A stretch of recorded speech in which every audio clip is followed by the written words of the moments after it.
Assalamualaikum semuanya, selamat malam. Nah, sebelum kita mulai vlognya, saya mau ngucapin terima kasih buat semua yang udah subscribe, like video saya yang sebelumnya, dan mudah-mudahan video kali ini bagi yang belum subscribe boleh di subscribe, boleh di like kalau memang suka, dan kalau memang bermanfaat boleh di share ke yang lainnya. Nah, video kali ini saya mau cerita sedikit tentang kemarin saya ada ditanyain sama mahasiswa, saya mau dijadikan cerpen seorang tokoh gitu dia kan. Jadi dia mau buat cerpen untuk di kampusnya.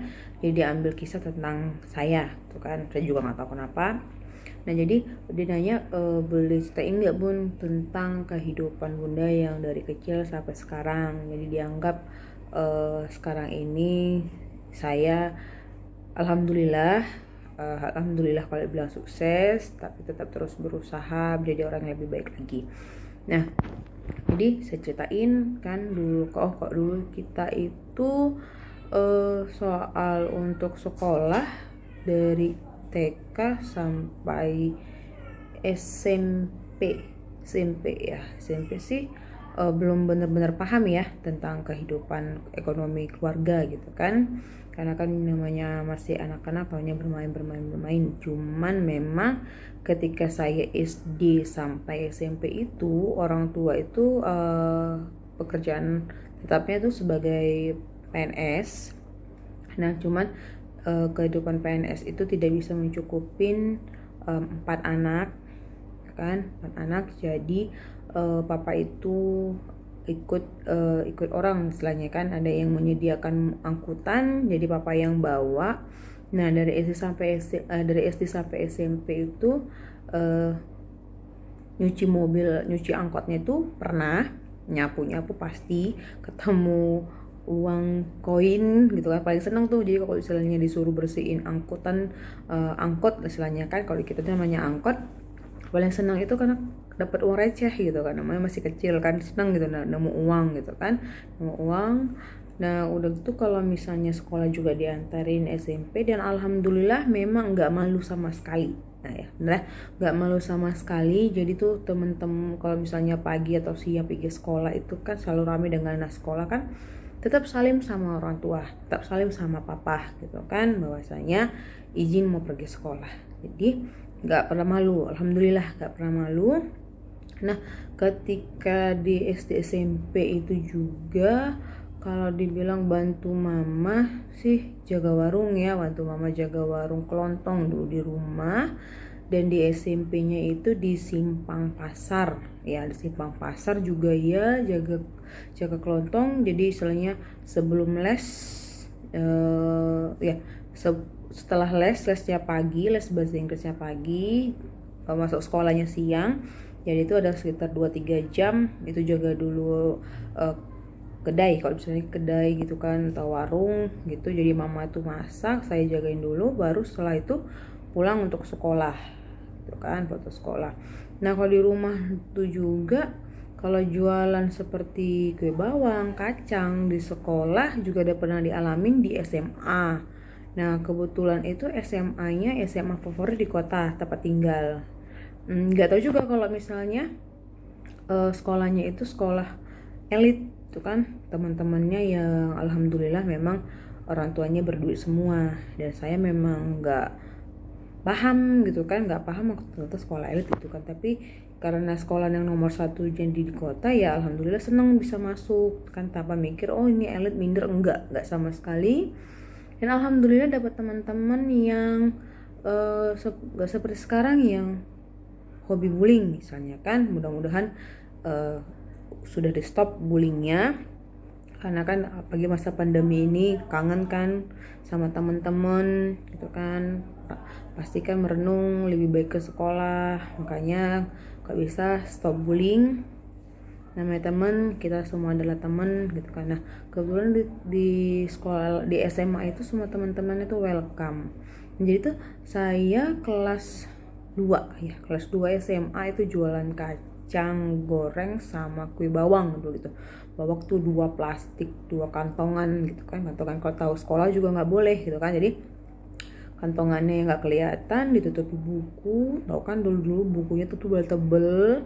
Nah, yang beli itu teman-teman satu kelas gitu, dan teman-teman satu kelas itu semua itu pada beruang istilahnya gitu kan, tapi mereka satupun nggak ada yang bullying, malahan support gitu. Nah, makanya anak sekarang stop bullying, harus selalu saling support teman-temannya karena kan penerus generasi muda gitu. Nah, kemudian kalau kuliah, nah kuliah juga dulu pendaftaran itu karena nggak dapat masuk yang dulu kan pengen coba STAN, nah IP-nya nggak cukup. Nah kalau mau masuk yang negeri juga karena udah nggak semangat dengan tujuannya STAN nggak capai, jadinya nggak ikut coba UMPTN. Nah terakhir karena ada teman juga ngajakin masuk ke swasta gitu kan, masuk ke swasta. Nah untuk pendaftaran swasta itu 100.000, itu tahun 2004 ya, 2004 tuh pendaftarannya 100.000. Dan pada saat itu 100.000 tuh kita nggak punya uang, jadi agak putus asa. Cuman terus mama nyemangatin, memang mau kuliah atau enggak, mau itu kan, jawabannya mau. Udah, jadi kita pada saat saya kuliah itu di rumah itu juga usaha jualan minyak lampu. Nah dulu kan masih sebelum gas tuh banyak minyak lampu. Nah jualan itu, jadi itu saya sama abang bantu untuk jualin itu. Nah tetap kurang, jadi selain jual minyak lampu, mama tuh juga jualan baju-baju bekas gitu kan, baju-baju bekas yang dicuci dan digosok udah rapi. Nah itulah kita jual, kita kaderin istilahnya apa ya, pokoknya kita keliling-keliling, kita tawarin 1 harian dari pagi sampai sore. Alhamdulillah akhirnya dapat uang 100.000. Nah dari situlah saya bisa daftar kuliah 100.000 kan. Terus mikir 100.000 aja seperti ini, gimana untuk ongkosnya, biaya sekolahnya gitu kan. Cuman karena mamanya juga udah, kita jalanin aja, karena dari dulu juga dari kecil kita selalu jalanin. Kalau katanya makan ikan asin sering dulu gitu kan, kalau masaknya pakai kayu juga sering gitu kan. Nah jadi yang penting kita nggak pernah putus asa gitu kan. Nah kemudian terus alhamdulillah, yang penting kita anak-anak semua kalau memang niatnya sekolah, pingin maju, kepingin jadi bantu orang tua, diniatkan pasti Allah kasih jalan. Nah alhamdulillah ketika baru masuk sebulan, belum sampai sebulan kalau nggak salah, itu ada pengumuman beasiswa. Jadi kalau misalnya paling banyak untuk beasiswa itu kan di swasta ya, memang kalau di universitas ada teman kan persaingannya banyak tuh kan, agak rumit. Nah kalau swasta ini kebetulan juga saya nggak tahu kenapa saya dapet SMA sama kuliah itu tempat yang elit gitu, dan saya tuh nggak paham gitu karena memang anak rumahan gitu kan, nggak paham. Jadi tapi syukurnya itu kuliah, karena kuliah anak elit banyak banyak beasiswanya. Beasiswa apa aja ada di situ. Nah kebetulan beasiswa yang pertama saya baca itulah beasiswa penerimaan mahasiswa baru, itu kan yang penting menunjukkan IP ketika SMA berapa gitu kan. Nah udah gitu juga bisa kita dapatkan sampai kita selesai. Yang penting dulu IPK itu paling rendah untuk dapat beasiswa itu di 2,75 dulu kok.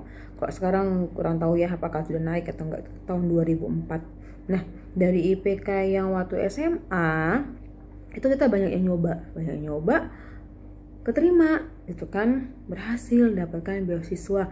Nah hitungan beasiswanya itu kalau kita buatkan dalam setahun itu saya jadinya free, hanya ongkos kuliah aja gitu kan, hanya ongkos kuliah aja yang bisa yang kita bayar sama jajan lah istilah, ataupun tugas-tugas paper gitu kan. Tapi semuanya kuliah tuh free, benar-benar free gitu kan.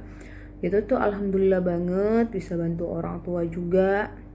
Dari situ sambil tetap jualan masukkan ke warung-warung, kacang goreng tetap, kue bawang juga tetap, terus es batangan juga tetap, sambil bantu orang tua gitu kan. Nah jadi 4 tahun itu dulu kalau handphone mungkin udah ada tapi belum banyak ya, masih zaman-zamannya Nokia. Jadi saya punya handphone itu di tahun keempat karena udah mau tamat. Nah mau tamat izin sama mama sama papa, boleh nggak beasiswa yang terakhir ini dibelikan handphone karena kan udah mau tamat kuliah gitu kan. Terus alhamdulillah dikasih gitu ya. Nah kemudian kalau kerjaan hampir nganggur sih, 6 bulan setelah tamat tuh hampir nganggur. Tapi saya mukjizat juga, anugerah lah saya bilang ya, bisa tamat 3,5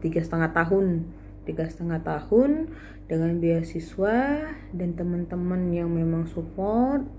Sampai sekarang masih jaga silaturahmi juga, semua jadi alhamdulillah sukses juga. Itu saya nganggur ada 6 bulan, kemudian masuk di penerbangan, bukan jadi pramugari gitu kan, tapi jadi resepsionis, bukan resepsionis, apa namanya itu, apa ya istilahnya, reservasi, bagian reservation gitu kan, yang untuk bookingan pembelian tiket itu selalu jalan selama 2 tahun. Nah selama 2 tahun sip-sipan, masuk jam 5 pulang siang, belum lagi delay, dan suka dukanya banyak, pokoknya deh suka dukanya banyak. Tapi saya juga banyak pengalaman dari situ, berjumpa dengan orang juga banyak. Nah berkat pengalaman kerjaan yang pertama, ketika saya melamar di perbankan, umur saya ketika itu seharusnya tidak bisa, cuman alhamdulillah bener-bener yang penting niat kita. Jadi kalau kita memang niat kita untuk kerja itu atau kuliah itu atau sekolah itu segalanya itu dengan tulus, memang untuk sukses, memang untuk bantu orang tua tuh insya Allah akan dipermudah. Nah ketika itu usia saya tuh hampir nggak bisa, cuman karena dapet kejumpa HRD HC lah, kayak perbankan tuh HC yang memang tersentuh lah mungkin hatinya karena perjuangan saya dari kota satu ke kota berikutnya untuk interview aja yang belum tentu lulus, karena abis interview pun harus tes ujian lagi namanya dulu SHL gitu kan.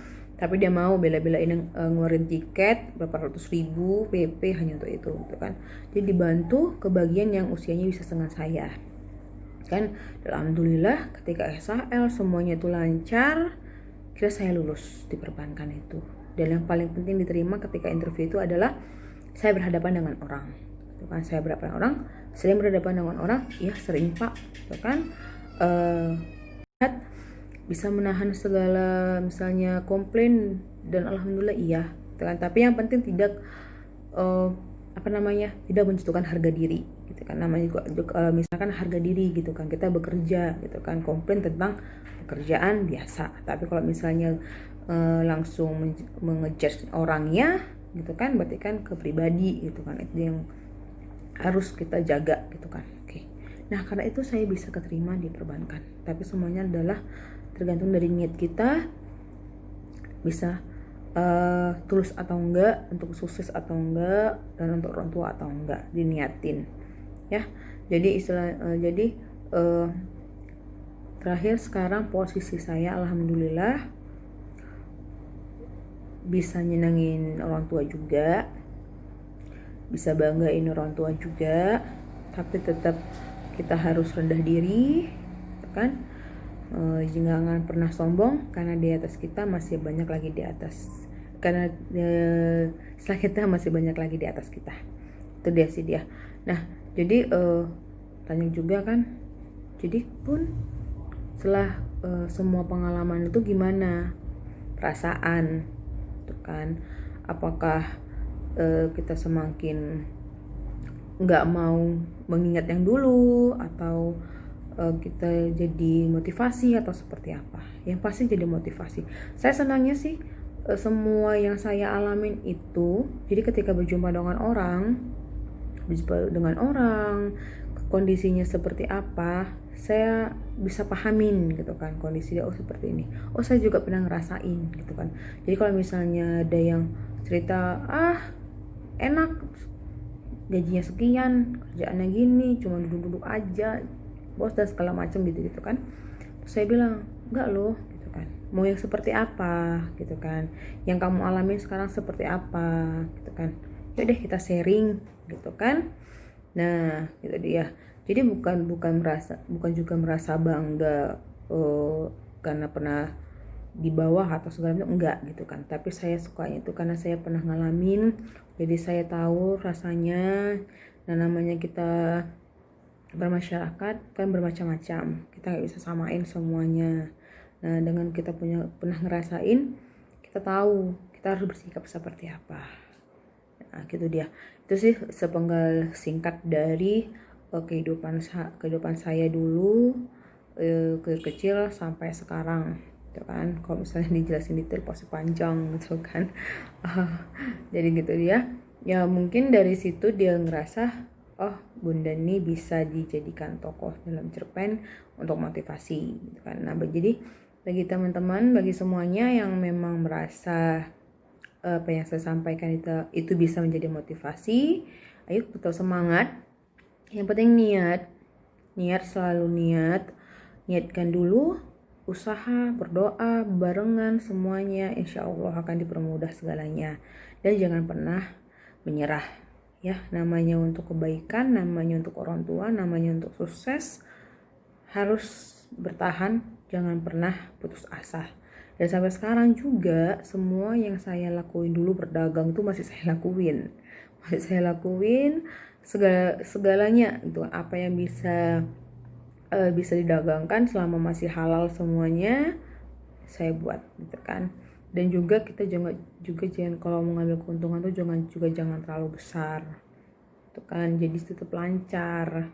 Terkadang kan dapat, supaya cepet dapat banyak langsung setinggi-tingginya, itu jangan, secukupnya aja gitu kan, karena yang belikan kita nggak tahu keadaannya. Oke, di sini aja. Kalau misalnya memang nanti banyak yang mau cerita tentang hal lainnya, dan intinya apa yang saya sampaikan ini adalah pengalaman pribadi, bukan karangan, bukan atau imajinasi, itu enggak. Semua yang saya sampaikan adalah pribadi saya rasakan, saya alami. Jadi kalau misalnya mau sharing-sharing tentang halnya, kalau memang pernah saya alami, pasti kita sharingkan lagi ya. Oke, kalau misalnya memang suka, mohon di like dan di subscribe. Kalau memang bermanfaat, boleh di share. Baik, di sini aja. Selamat malam. Assalamualaikum.